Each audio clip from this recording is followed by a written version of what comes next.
Hi, welcome to Show and Share. I'm Sue Landay from Trainers Warehouse, and today we're talking about warm welcomes. So I mentioned to a few of the folks who were on before we started that this is going to be a little bit different because I don't have um, anyone kind of presenting something specific, but I do have a way I want to do this. So I have 6 ways that I've identified. I just put them in chat to create a warm welcome. So there's the pre-session before you even begin. There's using people's names and signage, room setups, music, setting the tone, ways to get people to speak from the outset that I think all create a warm, welcoming environment. So what I thought I would do, and if there's more categories, we can add to that. But what I thought I would do is take each of those in turn and try to kind of do a rapid fire. Let's see how many ideas we can all generate together. There's 27 of us on right now, and see if we can come up with like 100 ideas in the next 30 minutes. So we're going to start with pre-session, and we're going to do, we've heard it as a chat storm or a waterfall, where what we do is we take a minute, each of us, to enter an idea, something we've done, a technique, into the chat, and we're all quiet while we're typing in. And then when I say go, we'll all send them through at once. After that, I'm going to ask a couple of 90% participants to connected look to at, I think I have something to mute. AC1268L. Hold on, I'm sorry, you guys. Um, Gallery, I don't know, Sarah, if you can mute somebody. It looks like we're all set now. Sorry about that. Okay. So then I'm going to have you look at the responses that you've seen from the rest of the group and ask each other about one or two of them. And then we'll move on to the next one. So if you guys can kind of give me a thumbs up if you like the sound of that. If you have any other suggestions, does that seem okay? Nods, thumbs. All right, let's do it. Okay, so ideas for, and after that, sorry, one more thing before we get started. After that, I'm going to show you a couple of the things that are behind me to add into the mix if they seem appropriate for what I'm seeing in your chats as well. So, first one, pre-session. Let's take a few minutes, some of the things that you've tried before you even begin your session, when people are just coming, to start building that warm, welcoming environment. What are you doing?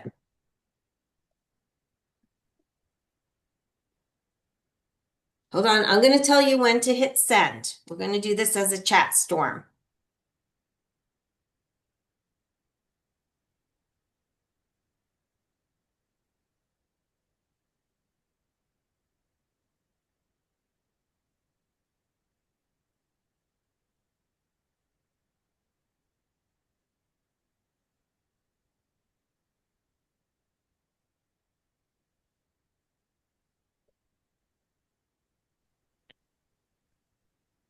Okay, are we ready? 3, 2, 1, send. Oh, that's fun. Okay, let's all take a minute now to read through what other folks have written. And if you can raise your hand or unmute yourself if you want to ask somebody a little bit more about one of those ideas.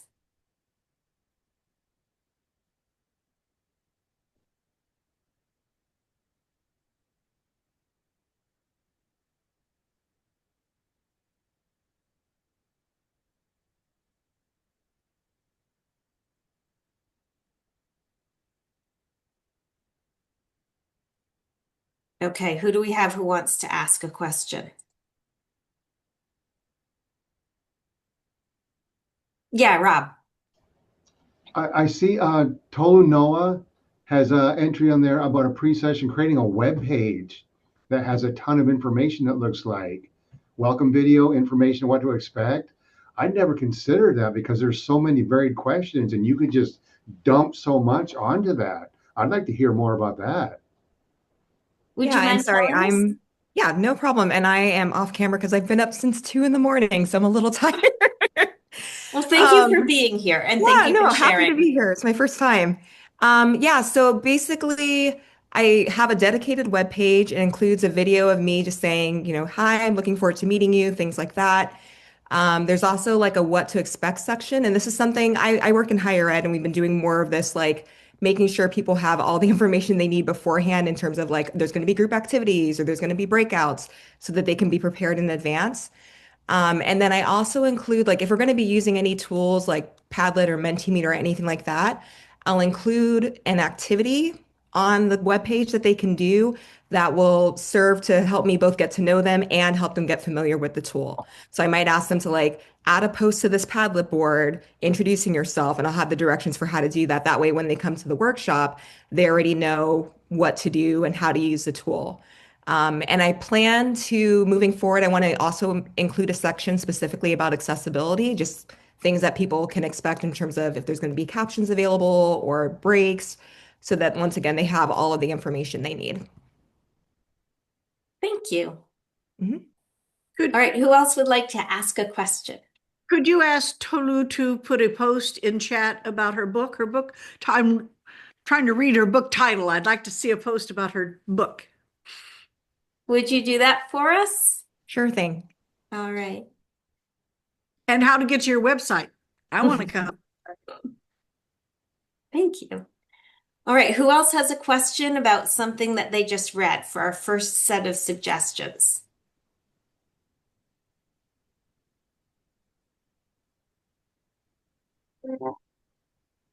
Anybody? One more.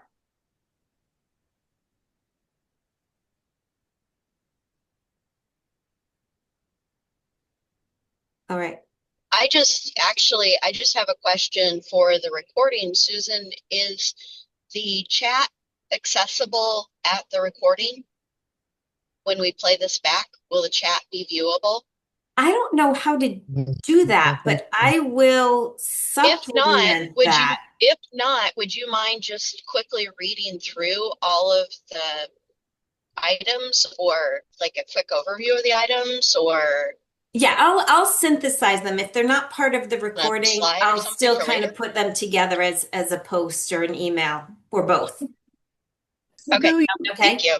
you Okay. could save them as a doc and add it to the file when we get to Yeah. look online and read them afterwards. Yeah, Seems like absolutely. chat could show up as a doc there. Maybe an All edit. right. Yep, for sure. Okay, number two, using people's names. So one of the way to make people feel welcome is to greet them by name, right? So what are the different ways that you can do that? And again, let's type into the message into the chat, not send them yet.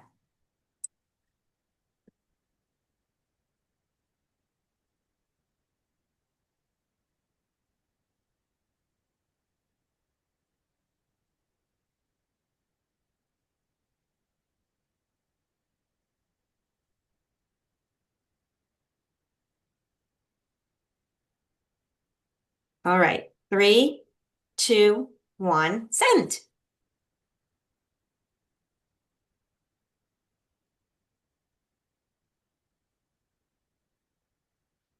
Oh, Ron, tell us a little bit more about trading cards. I've tried this a few times. It takes a little prep and setup, but it's part of the investment. So I try to get a picture of the participant. It's not really a trading card like you think of the old days sporting cards because they're too hard to make. But just take a piece of paper and you print front and back, put a picture on the front, and then they get to write some novel things about themselves that you paste on the back, and what they like to do, the name of their pet, where they're from, etc. And then you trade those, and people say, Susan, I have your card. I find this fact interesting about you, and it's a great icebreaker. Awesome. Thank you. I love that.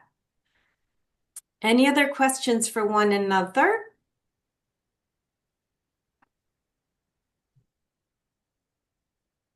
Yes, Brittany. Sorry, I had a question to follow up on Ron. How long is your session if you're doing the trading cards? I love that idea. Um, Most of my work spans multiple days, Okay. and I've often used it where I have groups coming in from around the world and they kind of know one another. And then I gamify it by saying, if you had to build a team to do this based on your strengths or your weaknesses, who would you recruit? And so they have to go navigate and trade those cards. And it's Sometimes only one card per person. no, Oh, get 3 to 5 per person okay. based on the size of the group, 3 to 5 per person. And then you change up the game that you're using to have them build a new hand, a new team. I love that. Thank you for sharing. Sure. Thanks. So I'm also going to do a little bit of a show and tell based on what you guys have shown or have written.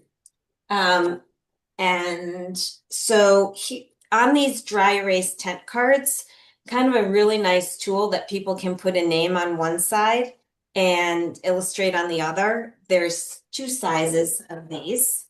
So of course you could do paper, but it's also kind of fun to have these be able to write on and wipe off and use them for different purposes throughout your session. You might also see me holding up these little mosaic pieces.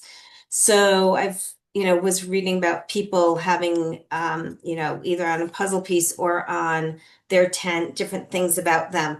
So you could ask them to draw a goal, a leadership strength, something about themselves, and give them some time to introduce themselves in similar ways to how you guys have spoken or shared online.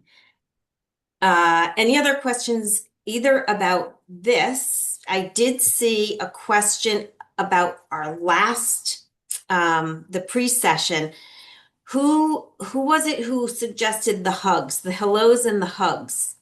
Because we had a question about the hugs. Yeah, Christy. Hi, I was just gonna say I use those uh, write on wipe off tents every day. And particularly with my ESL population, it helps with the teacher because using names properly are so important. And then on the other side, we use it for like polls where the student can write yes, no, or an answer to a math problem, and then flip it around so that the teacher can really see at a glance, did they get that concept? Yeah, so it's kind of dual purpose, right? You get the warm welcome and it looks fun and it also has, a lot of utility throughout your session. And for people that are not comfortable, they don't want to feel stupid giving an answer in front of their fellow students, but they'll write it knowing that not everybody is going to see that and say, oh, you didn't know the answer. Yep. And so Tansius is another answer board, which is dry erase, fills the same purpose, Christy. Thank you. And do we have a response from the hug suggester? Um, Who is that? Okay, no. Maybe we'll hear about that later. All right, let's go on to room setups. So how do you use your room setup and whether this is, furniture, people, what you're putting on the tables? How do you create a warm welcome using your room setup? Let's write it in chat and I'll let you know when to share.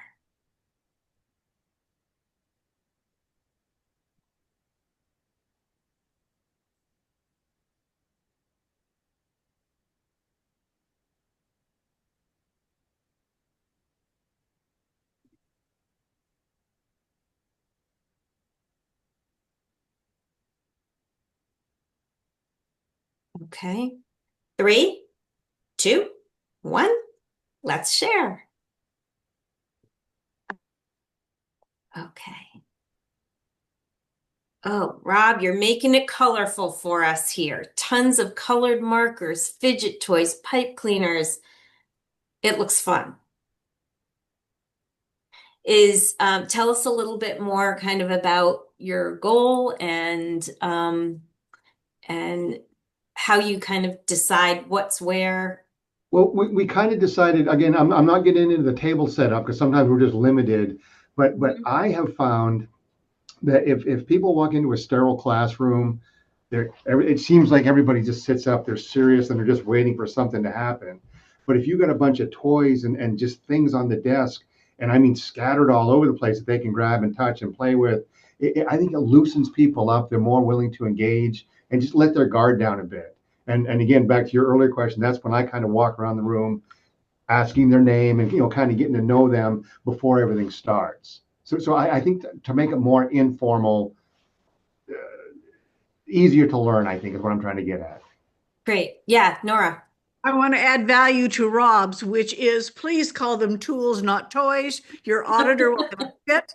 Your accountant will have a fit. Call them training tools. And there are those who walk in the room and say, this is in kindergarten. I have to leave my job to me. So if you call them tools, it changes the dynamic and the mindset about fidgets, which we know are toys. We want people to be playful, but the languaging, I think, hits people wrong, including your accountant. You're getting lots of hearts for that one. Can someone talk about like the tables, putting them together, seating? Who can speak to us about that and about, to the extent that you're able to manipulate the arrangement of the room? What are you looking for? How are you doing it? Yeah, Nora.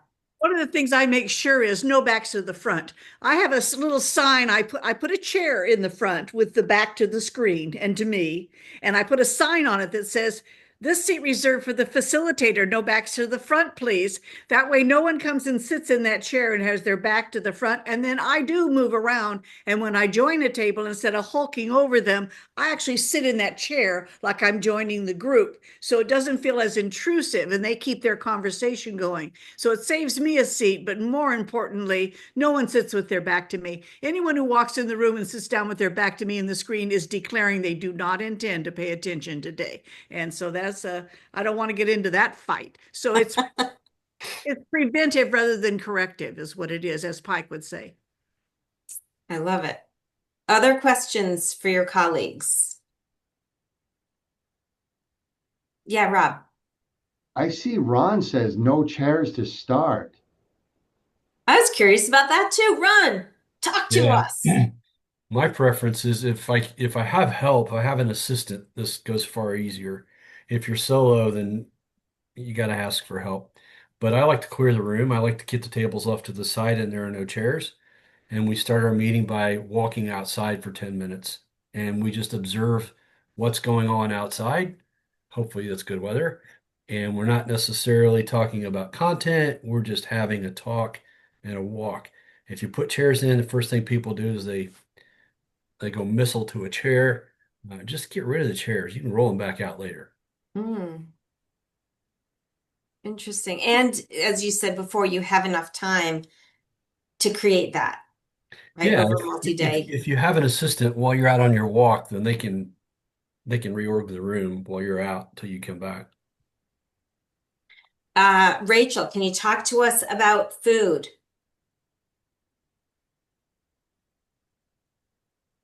Yes, we always pre-prep the room with hot water, coffee, tea. We have the whole, hot chocolate. Some of you else did that too. We try to keep it seasonal, but coffee drinkers are year round. We know that. So we have that all year. But just having a little something for everybody. We even keep the packets and we keep sugar-free beverage packets that people can add to their water if they have bottled water that they bring and they want to add. So just having a little something for them throughout the day on our counter in the room. Okay, thank you.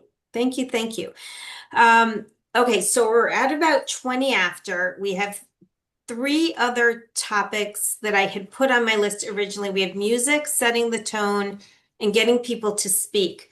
So I think I want to join numbers 4 and 5. I want to talk a little bit. We've had, Brittany, I'm sorry. Before I get into this, I see you've raised your hand. Go ahead. Thank you. I just had a quick question. I'm preparing for a session and it's not my session, so I don't have the full time, but I am after lunch. So how would you set up the room right after lunch for engagement? Okay. We have any takers for that one? Don't sit. After lunch, don't sit. Try to I stand love up the as talk much and as you walk, can. right? I love the talk and walk, and I'm thinking maybe that might be a good way to get some fresh air if the weather is nice together. If you have somebody helping you and you're doing a talk and walk kind of thing, have them kind of looking over your shoulder so you can actually turn and have a conversation in person with the group and seed the conversation with powerful questions. If you're not familiar with the document out there, it's called The Art of Powerful Questions. It's a must read. Mm, Grab that. If anybody has any questions, let me know. But pre-write half a dozen questions on a note card, and that becomes your topic for the conversation. I love it. So So it's helpful. some, Thank you. You use yeah, a pair. that's some other ideas, and I'll come back to you, Nora, as well. Another idea that I was going to say is, even if you want to deliver content after lunch and you don't want it necessarily to be like an icebreaker or get to know you or just chat, you could have people stand up and instead of delivering the information on a slide, what if you were to have them look at the bullets and discuss the slide together? So they're standing up, they're finding a group, and they're kind of going through that content or coming up with, here was the slide I was going to present next. What do you all know about this? What questions do you have about it? How can you prioritize these things? And so, it's not the show and tell, you're not the sage on the stage. They're sharing their learning and kind of interacting with the material from a standing up position. Right? Nora, what were you going to add to that? Just that if the weather isn't right or you can't get outside, they can circumambulate the room in pairs going around and play music, and they keep moving while the music's still moving because that sort of muffles what they're saying, especially if it's something private. But that get up and move, and not only thumb balls to move across, but don't forget koosh balls. Koosh balls are great fun to get people to get ergonomically moving and getting their arms moving and to toss things around. Koosh balls could be your kooshes that you sell. It could be a small stuffed animal, anything that's soft. No baseballs, no volley, nothing that's hard. It's got to be something soft that is easy to catch. Yep. Yeah. And again, I think that as I think about some of the card decks on Angela Gresto's brain building blueprints tool has a lot of activities that do require standing up. So, you come in from lunch, maybe you sit for 5 minutes before you're standing up in an activity, engaging with the content. Right? So lots of different ways to do that. So helpful. Thank you. Yeah. Loofahs are great for that too. I didn't hear that. Say again. Loofahs are great for that too. You'd be surprised Loofahs. how far you Oh, can throw a loofah. Thank you. I great have idea. some at home that I was about to donate. Thank you. A homemade Nerf ball. All right, let's take a few minutes. I want to hear how people are using music, how you choose music. We can, feel free to throw something in the chat, but I saw a few folks talking about music earlier and want to hear how you do that. How do you implement the use of music in your training rooms? Any takers for this one? Anybody? Well, diversity, not just your taste in music, but other people's cultures, other people's taste in music. I think I like to use it throughout a day of diverse kinds of music and diverse beats that get people moving to different rhythms. I think there's a very subtle way to slip diversity and respect for other cultures in. What if, I just thought of this, what if to get people back from a break, they give you a suggestion of their songs that you want them to play when they return? And you can kind of collect music for that. One needs to be careful about language and appropriateness, because there's a Mm, lot of music out right now that one shouldn't play in a public workshop. Just saying. mm, Depends on okay. it depends on your audience. Yep. Fair enough. I've also heard about people using music and the same song to signal we're about ready to start. And that can be another way to do it. Jason, yeah, what were you gonna add, please? Yeah, I work for an association that does events, like big training events, and so I've been doing this for quite a while, and music is a big part of it. I've learned some hard lessons in my time, surveys, comments about lyrics and stuff like that, and so I gave up and went to like just piano music, but that's too sleepy and doesn't create the right energy. I am a product of the 90s. I love hip hop, and I got turned on to this band out of the UK called OMA, and they do instrumental hip hop. So Nora, if you need that genre, it's really cool. I've really enjoyed it. So I do the YouTube premium, so I don't have to like play ads for that.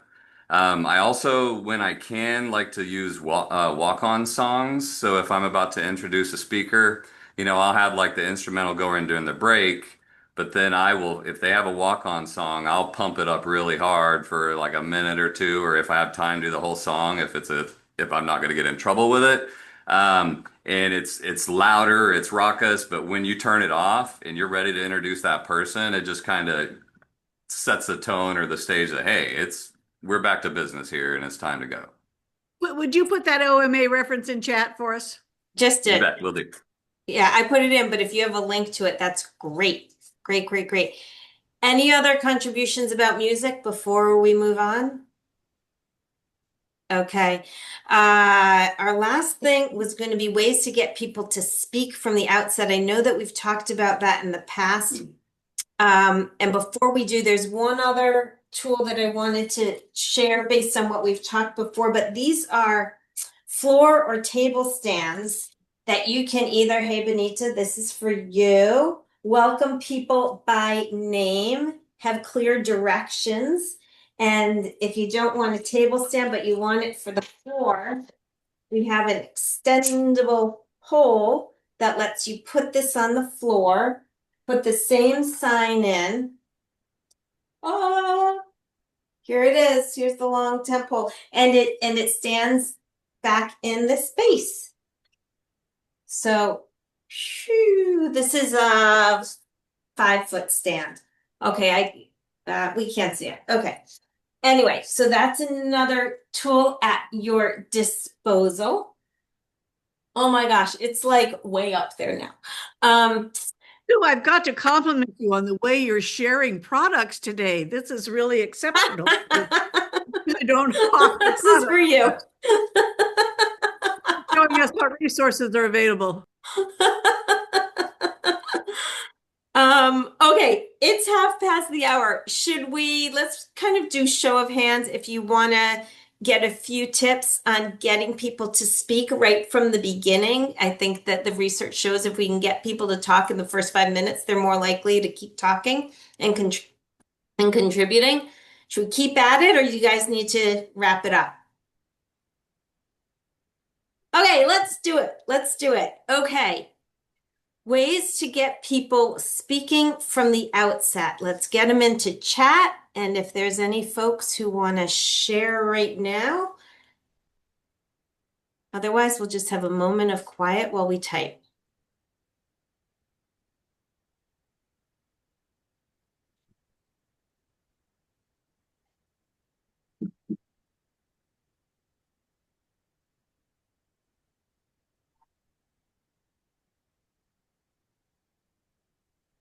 All right. 3, 2, 1. Send. Oh, I like this.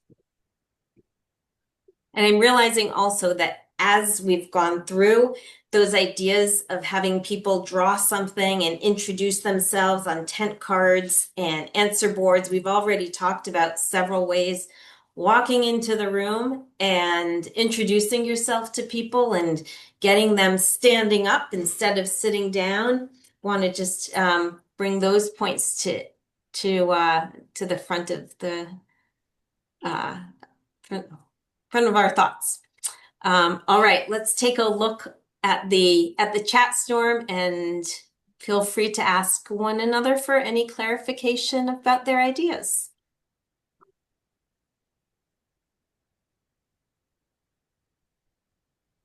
Sarah, any of these stand out to you?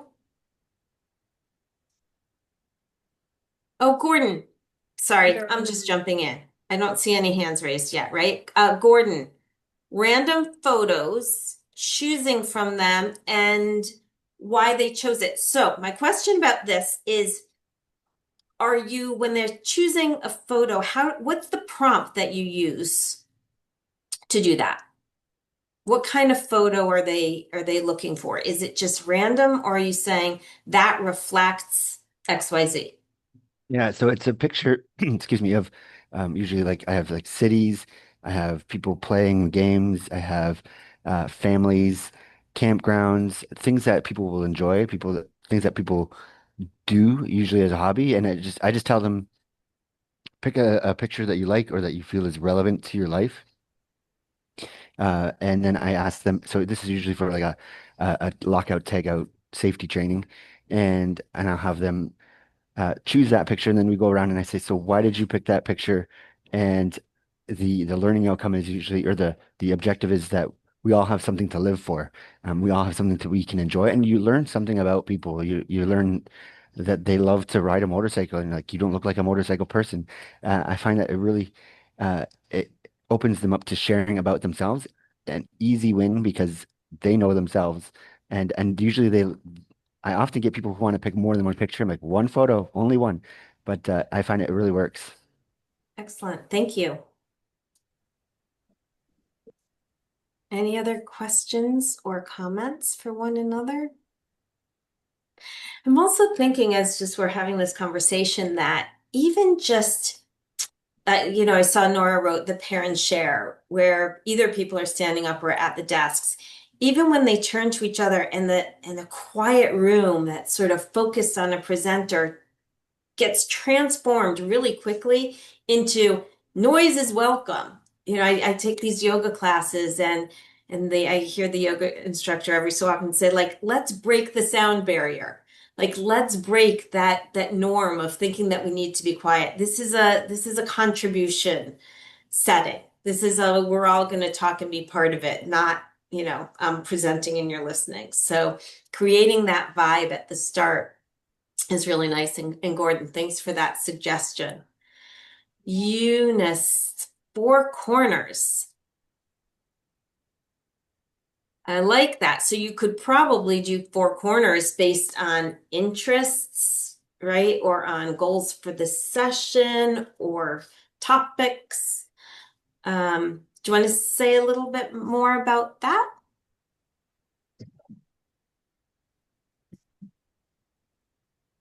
Oh, that's right. You don't have audio or video.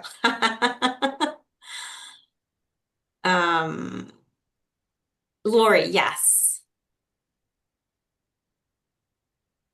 I don't know how to raise my hand. I'm not a Zoom person. You know what? I think that Zoom responds if you just lift your hand, it sends an icon up. But anyway, go ahead.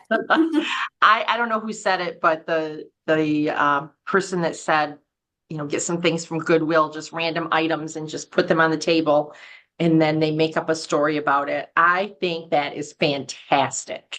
I love that, and I'd love to hear more about that.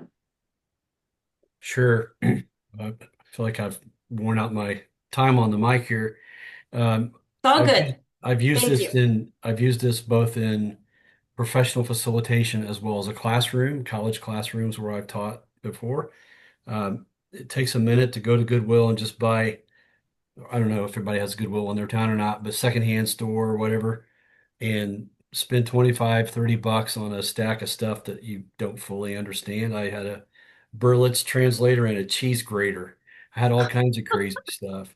And you spread it out on a table and you split the group up into teams of 3, 4, 5, something like that. They each have to get 3 or 4 or 5 items. Everybody has to be part of the story. They have to have a story together. They're randomly put into teams, so they're not They don't know each other. They have to create a story that goes from person to person. Each person has an item. They have to share why they're doing it. I had one girl had a mirror and she treated it like a microphone. Just a bunch of crazy stuff. But every time I've done it, everybody says that was the best day, the best time in the lab or best time in the class, whatever. They all love it and they want to do it again. We don't have time to do it again. We're so limited, right? So limited. But anyway, that's how we do it. Love that. Thank you, Ron. I've also heard about people either asking participants to bring a, a favorite object or an object from home. And I've also seen this done for online experiences. So like look around your desk. Like, okay, maybe this is TMI. I'm looking around my desk. Honey, okay, something sweet I want to learn. I see an extra pair of glasses. Like, people have things. You could even say, go to your refrigerator, go downstairs, find something and bring that back and do a same sort of either introduction or share a story. I love that, share a story and create that together. Wonderful, wonderful. Okay. I am going to go back to my huge gallery view. I know we don't have everybody still present here, but what did we miss in creating a warm welcome? Do you have any other things that you love doing or that you were hoping to hear that you haven't?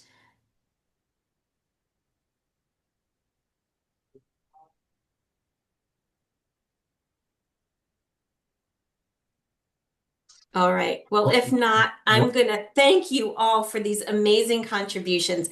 I will put it together, both the video and get you all of the ideas in chat and synthesize them and get them out to everybody. This has been so much fun. I hope it has for you guys as well. And as always, I'll just stay on for any informal chats that those who have a little bit more time would like to engage with each other. This was awesome. Thank you. I'm just